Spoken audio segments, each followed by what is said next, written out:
안녕하세요. 오늘은 안데르스 에릭슨의 1만 시간의 재발견을 같이 한번 살펴보도록 하겠습니다. 이 책과 함께 보면 좋은 책들이 몰입이라는 책이 일단 있고요. 그 다음에 그릿이라는 책이 있습니다. 그래서 1만 시간의 재발견과 약간 대립적인 관계에 있는 게 몰입이라는 책이거든요. 이 두 책을 보고 그 다음에 그릿이라는 책을 이렇게 연속해서 보시면은 도움이 되실 겁니다. 그래서 그릿에서는 이렇게 설명하고 있습니다. 이제 그릿이 투지에 관한 거거든요. 그래서 투지가 강한 사람은 의식적인 연습을 더 많이 하고, 이게 이제 1만 시간의 재발견에서 이야기하는 거거든요. 그 다음에 몰입도 더 많이 경험한다. 이 문제를 정리하려면 더 많은 연구가 필요하므로 향후 몇 년 안에 에릭슨, 칙센트 미하이와 함께 공동 연구를 할 수 있기를 희망한다. 그래서 이 세 책, 몰입과 그릿은 예전에 한번 살펴봤고요. 그 다음에 기존에 살펴봤던 다른 이제 자기계발서들도 있는데요. 일단 뭐 멘탈이 무기다. 그 다음에 아주 작은 습관의 힘. 이런 것들은 일종의 자기계발 전문가들, 동기부여 전문가들이 쓴 책으로서 비교적 최근에 쓴 책이기 때문에 읽어보시면 좋을 거고요. 움직여라 당신의 내가 젊어진다는 이제 달리기의 유용성을 이제 이야기하고 있고요. 그 다음에 유명한 경영학자인 피터 드러커가 쓴 자기경영 노트, 이 책을 보시면 좋겠습니다. 특히 이 책에서는 시간관리 관련된 내용이 보시면 좋을 것 같습니다. 이 안데르스 에릭슨은 2020년에 돌아가셨습니다. 1만 시간의 법칙 이론의 창시자로 알려져 있고 심리학자였습니다. 그래서 플로리다 주립대학교의 심리학과 교수이자 콘라디 석좌 교수로 있었다. 2010년 노벨상을 심사수여하는 스웨덴 왕립과학 아카데미 회원으로 선출된 바 있다. 전문성이라는 주제를 가지고 처음 심리학 분야에서 연구를 시작한 선구적 인물로 세계적으로 유명한 전문성 분야 연구의 최고 권위자로 꼽힌다. 그래서 이제 아웃라이어 말콤 글래드웰의 베스트셀러죠. 굉장히 유명한 책인데 이 책에서 이제 1만 시간의 법칙을 이제 소개를 하고 있고 그 1만 시간의 법칙은 이 안데르스 에릭슨의 연구에 기초를 하고 있는데 정작 이 본인은 말콤 글래드웰이 이야기하는 1만 시간의 법칙이 틀렸다라고 이야기를 합니다. 그래서 이렇게 이야기를 하죠. 꾸준히만 하면 목표에 도달할 것이다. 듣기에는 그럴싸하지만 사실 틀린 말이다. 올바른 연습을 충분한 기간에 걸쳐 수행해야 실력이 향상되고 원하는 목표에 도달할 수 있다. 대회에서 입상을 하는 피아노 연주자들을 보면 30세 무렵인 경우가 많다. 이들은 2만 시간 또는 2만 5천 시간 정도를 연습에 투자했을 것이다. 스티브 펠루는 불과 200시간을 연습한 뒤에 숫자 암기에서 세계 최고의 자리에 올랐다. 마크 루이스는 2013년 비틀스 정기에서 이런 추정치의 의문을 제기하고 폭넓은 분석 끝에 연주 시간으로 계산해서 정확히 총 시간은 대략 1100시간이라고 말했다. 그래서 말콤 글래드웰이 비틀즈의 어떤 연습 시간을 10,000시간이라고 추정을 했는데 다른 사람이 그렇지 않다. 1100시간이라고 이야기를 한 거죠. 그러니까 이 1만 시간이라는 것은 이제 설명의 편의를 위해서 고안된 것이고 어떤 과학적인 근거는 없다라는 겁니다. 어떤 분야에서는 200시간만으로도 충분한 분야가 있고 어떤 분야에서는 2만 시간이 필요한 분야도 있다라는 겁니다. 하지만 글래드웰이 분명하게 옳았던 부분이 있는데 그것은 사람들이 전문가가 되기 위해 노력해온 잘 다져진 역사가 있는 어떤 분야에서든 성공하려면 오랜 시간에 걸친 엄청난 양의 노력이 투자되어야 한다는 것이다. 정확히 1만 시간은 아닐지 몰라도 많은 시간이 걸리는 것만은 사실이다. 그래서 이 책의 저자는 많은 시간만으로 충분한 것이 아니라 올바른 연습을 해야 된다라고 이야기를 하고 있습니다. 그리고 그 올바른 연습은 이 책에서 명칭하기를 의식적인 연습이라고 이야기를 하고 있습니다. 한번 살펴보죠. 악기 연주와 운동 같은 영역, 이런 분야에서 전문가가 되고자 하는 사람이라면 누구든 교사의 도움을 받아야 한다. 과제는 일반적으로 현재 학생의 능력을 염두에 두고 계획적으로 부과되며 현재의 기량을 살짝 넘어서는 정도로 학생을 밀어붙이는 것이 목적이다. 이것을 의식적인 연습이라고 정의했다. 그러니까 어떤 스포츠라던가 음악이라던가 악기 연주 같은 분야에서 이미 이제 전문가들이 존재를 하고 그리고 이제 탄탄히 다져진 그 분야가 발전되어 온 역사가 있고, 그래서 이제 선생 없이 혼자서 연습을 하면은 좌충우동을 할 수밖에 없다는 거죠. 그래서 이런 분야에서는 항상 코치를 필요로 하게 됩니다. 김연아 선수도 코치 없이는 금메달을 딸 수 없었을 것입니다. 코치가 지도를 해야 되는 것이죠. 그리고 마크 타이슨의 옆에도 다마토라는 스승이 있었죠. 코치이자 아버지이자 스승인 의 역할을 했었던 다마토가 있었고, 이 다마토가 죽고 나서 타이슨은 완전히 방황하게 되고 패배도 기록하게 되고 그렇게 되는 거죠. 그래서 좋은 코치가 있어야 되고, 좋은 코치가 그 프로그램을 설계해야 됩니다. 그래서 선수는 그리고 연주자는 효과적인 훈련 기법이 수립되어 있는 기술을 연마해야 되고, 교사나 코치가 프로그램을 설계하고 실행 과정을 감독한다. 그러니까 앞서간 사람이 어떤 매뉴얼 같은 것들 어떻게 해야 된다라는 게 존재를 해야 된다는 겁니다. 그래야지만 좋은 연습을 할 수가 있다라는 거죠. 뭐 산에 가서 막 돌멩이를 막 주먹으로 때리고 훈련하고 혼자서 훈련하고 그런 걸로는 세계 챔피언이 될 수가 없는 거죠. 그런 분야에서는 앞서간 선구자들의 코치를 받아야 된다. 이렇게 보시면 되겠습니다. 그래서 저도 사실은 고등학교 때, 고등학교 때 좀 뭐라 그럴까요? 잘못된 어떤 사상에 물들어가지고 남의 도움 없이 혼자의 힘으로 이룬다. 그래서 뭐 학원도 웬만하면 다니지 않는다. 그리고 뭐 학습지도 뭐 끊지 않고 오로지 교과서 선생님 말씀 듣고 열심히 한다. 그런 것이 이제 나중에 20대에서도 계속 이어지면서 나름의 저 자신의 발전을 가로막은 것이 아닌가. 어떤 분야에서든 선생님이 존재를 하고 그 선생님에게 좋은 코칭을 받았을 때 더욱 빠르게 발전할 수 있다라는 거죠. 그 다음에 이 의식적인 연습은 이 컴포트 존, 자신이 안락하게 느끼는 지점들 를 벗어난 지점에서 진행이 돼야 된다는 거죠. 배우는 사람은 자신의 현재 능력을 살짝 넘어서는 작업을 지속적으로 시도해야 한다. 말하자면 개인의 최대치에 가까운 노력이 요구되는 것인데, 최대치에 가까운 노력을 하기란 일반적으로 즐겁지는 않은 일이다. 그래서 의식적인 연습을 할 때 계속해서 목표치를 높여나가는 것이 중요하고, 그래서 자신의 잠재력을 확장시키는 것이 중요하다. 그 다음에 다소 모호한 전반적인 향상을 목표로 하지 않는다. 일단 전반적인 목표가 설정되면 작은 변화들을 달성할 훈련 계획을 세운다.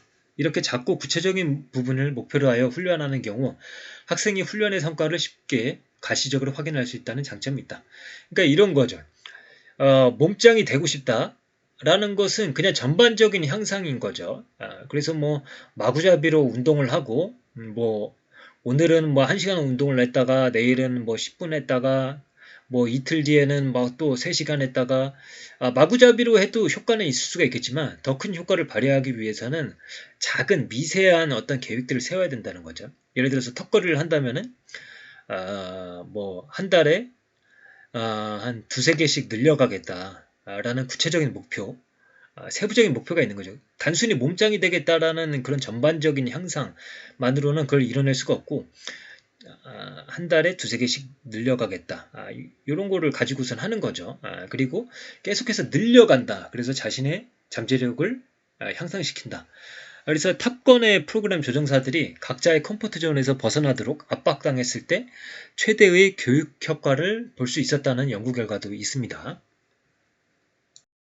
그래서 이 의식적인 연습의 핵심은 많은 시간만으로 좋지가 않고 올바른 방식으로 해야 된다는 겁니다. 올바른 방식을 하려면 앞서 나간 사람들의 코칭이 필요하다는 거죠.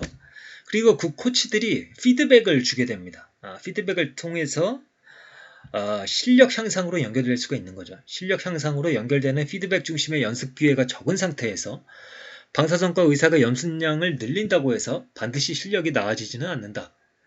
뭐 우리가 롤 같은 게임을 한다고 해서 그냥 뭐 연습 시간이 많다고 해서 실력이 느는 게 아닙니다. 그런 거죠. 훈련 초기에는 많은 피드백이 교사나 코치에게서 나온다. 그들이 진행 과정을 모니터하고 문제점을 지적하고 해결 방법을 제시한다.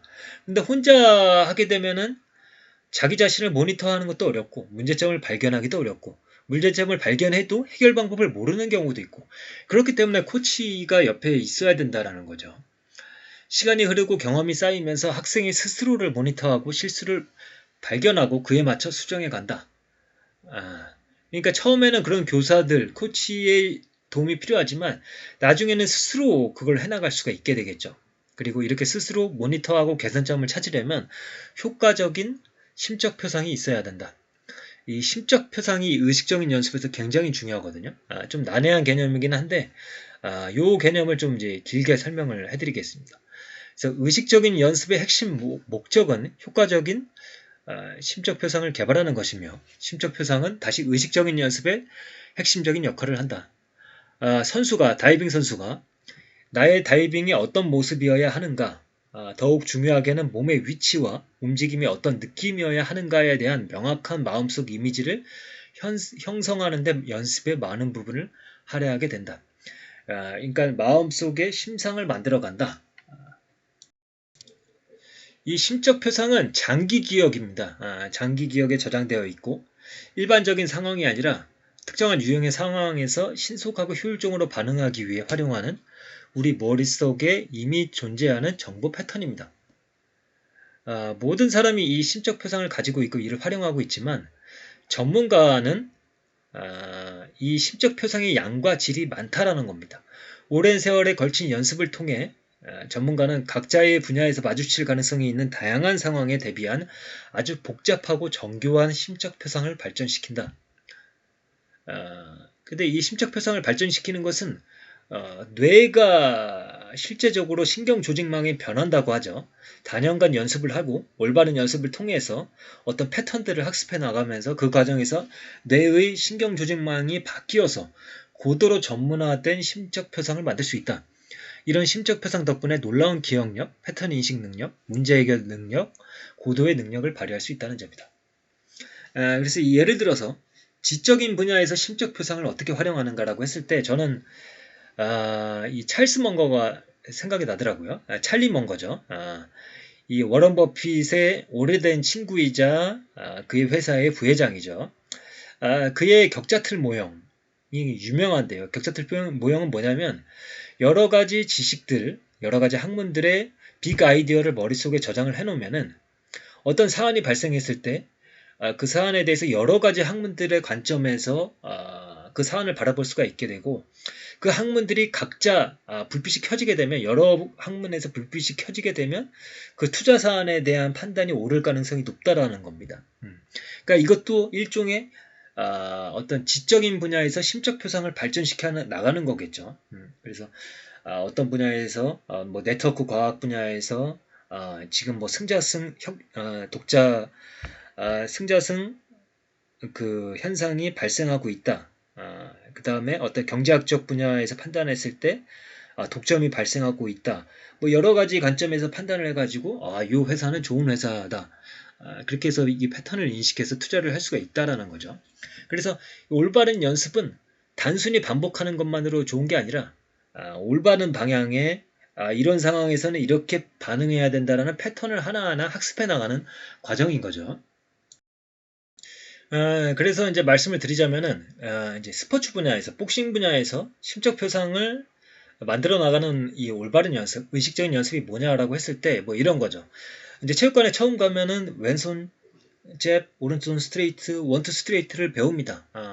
초보자들은 무슨 동작인지도 모르고 그냥 배우죠. 그러다가 이제 스파링도 하게 되고 하면서 왼손 잽으로 상대방의 리치, 거리감 이런 거를 잡아가면서 탐색전을 펼치게 되죠. 왼손 잽이 레이더 같은 역할을 하는구나. 그러다가 조금 더 발전하게 되면 왼손 잽으로 상대방의 움직임을 봉쇄하면서 상대방 움직임에 맞춰서 뻗음으로써 어떤 카운터성으로 상대방의 움직임을 제어할 수가 있겠죠. 그렇게 함으로써 좀 더 발전할 수 있는 겁니다. 그러다가 좀 더 발전하게 되면은 왼손 먼저 나가고 오른손 뒤에 나가는 동작이 아니라 오른손 뒷손 스트레이트가 먼저 기습적으로 뻗을 수도 있는 거죠. 그러면 상대방이 예상 못할 수도 있겠죠. 이런 식으로 상황에 맞춰서 계속해서 패턴을 발전시켜 나가는 겁니다. 이런 상황에서 이런 상대를 상대로는 이런 것이 먹힐 것이다. 라는 거죠. 그래서 이 홍수환님, 우리나라가 배출한 복싱 챔피언도 이렇게 이야기를 하죠. 무하마드 알리, 레너드 등 세계적인 선수는 물론 저의 사전오기 신화도 결국 원투 스트레이트로 이루어졌다. 눈을 감고 잽잽 원투 스트레이트를 뻗어보세요. 이 자세가 완성되면 세계 챔피언도 가능합니다. 그러니까 복싱 체육관에 처음 날 가가지고 원투 스트레이트를 배운 사람과 챔피언 원투 스트레이트 동작은 같지만 이 자세가 완성됐다. 완성되지 않았다. 그 과정이 심적 표상을 만들어가는 과정이다. 어떤 상황에서 이 잽과 스트레이트를 어떤 상황에서 써야 되는가 이 패턴을 쌓아 나가고 그 패턴에 맞게끔 자신의 육체를 빠르게 반응할 수 있게끔 단련해 나가는 과정. 그리고 이것이 이 단순한 동작을 통해서도 발전시키면은 세계 챔피언의 무기로 만들어줄 수 있는 것. 이것이 이제 심적 표상이라는 겁니다. 그래서 이제 의식적인 연습은 결국에는 좋은 코치가 있고, 좋은 코치가 좋은 프로그램을 설계를 해줘야 되고, 그리고 그것에 맞춰서 목표 수준을 계속 높여나가야 되고, 그 목표 수준을 높여나가는 데 있어서 커다란 전반적인 목표가 아니라 세부적인 상황들, 작은 계획을 통해서 계속해서 나가는 것. 그 과정에서 뭐가 잘 안 되고 있는지 모니터링하고, 그다음에 문제점을 발견하고 그 문제점에 대한 해결책을 만들어가는 과정. 이것이 좋은 교사와 좋은 코치를 통해서 의식적인 연습을 해나갈 수 있는 과정이고요. 이 단계를 좀 더 넘어서게 되면은 선수나 연주자 스스로 심적 표상을 스스로 만들어 나가야 된다. 부족한 부분들을 채워 나가는 거죠. 그래서 빈칸들로 둘러싸여 있던 이 원투 스트레이트도 여러 가지 상황에 맞춰서 뻗을 수 있는 그 어떤 패턴들을 쌓아나가게 됨에 따라 이 종이가 꽉 차게 되는 거죠. 이것이 이 책의 핵심적인 아이디어다. 이렇게 보시면 되겠습니다. 그래서 이제 이영표 선수가 어디 가서 이런 이야기를 했죠. 천재는 노력하는 자를 이길 수 없고 노력하는 자는 즐기는 자를 이길 수가 없다. 이거는 이영표 선수가 만들어낸 말이 아니고 어떤 독일의 어떤 학자가 만들어낸 말로 알고 있거든요. 어쨌든 즐기는 것의 중요성, 몰입의 중요성을 이야기할 때 이런 말을 자주 사용을 합니다. 근데 서장훈 선수가 또 이런 말을 했죠. 즐기라는 말을 되게 많이 하잖아요. 자기 일을. 즐기는 자를 못 따라간다. 저는 세상에서 그 얘기가 제일 싫어요. 절대 믿지 않아요. 그런 얘기를. 최선을 다해서 몰입하고 올인하지 않고 어떤 성과를 낸다? 저는 그런 일은 이 세상에는 없다고 생각해요. 저는 단 한 번도 즐겨본 적이 없어요. 그러니까 서장훈 선수가 이야기를 하는 것은 몰입이라는 말이 설명되고 있기는 하지만은 의식적인 연습, 노력을 굉장히 강요를 하고 있습니다. 그래서 서장훈 선수가 어떻게 보면은 안데르스 에릭슨의 의식적인 연습에 가깝지 않나 이런 생각을 하고요. 근데 이영표 선수는 이 즐기는 것, 몰입의 중요성을 이야기를 하고 있죠. 그래서 노력하는 것보다 즐기는 게 더 중요하다라고 이야기를 해서 어떻게 보면은 몰입의 중요성을 이야기를 하고 있다.